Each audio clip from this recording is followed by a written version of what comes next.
नमस्कार। आज महाराष्ट्र या बातमीपत्रामध्ये आपल्या सगळ्यांचं स्वागत। मी प्रसाद काथे। बातमीपत्राला सुरू करण्यापूर्वी एक महत्त्वाची घोषणा म्हणजे आपली लाडकी जय महाराष्ट्र वृत्तवाहिनी आपण आता एअरटेल या प्रसारण केंद्रावरही पाहू शकता। आता राज्यभरात म्हणजेच महाराष्ट्रात आज दिवसभरामध्ये कोणत्या 3 बातम्या सर्वाधिक चर्चेत राहिल्या। पहिली बातमी होती ती सुप्रिया सुळे प्रशांत जगताप यांच्यातल्या विसंवादाची आणि पर्यायानं काका पुतण्याच्या संबंधात मिठाचा खडा पडण्याची।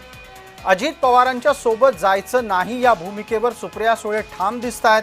शरद पवारच आपलं नेतृत्व आहे असं म्हणून त्यांनी प्रशांत जगताप यांची कान उघाडणी केली आहे। दुसऱ्या बाजूला उद्धव ठाकरे, राज ठाकरे हे एकनाथ शिंदे आणि देवेंद्र फडणवीस युतीच्या विरोधात एकत्र आले आहेत। महाराष्ट्र द्रोह्यांचा खात्मा करू असं उद्धव ठाकरेंनी म्हटलंय।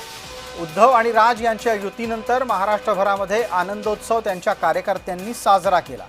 दरम्यान उद्धव ठाकरे यांच्या वक्तव्याचा समाचार घेताना फडणवीसांनी म्हटलं की ठाकरे म्हणजे महाराष्ट्र नाही, ठाकरे म्हणजे मराठी माणूसही नाही।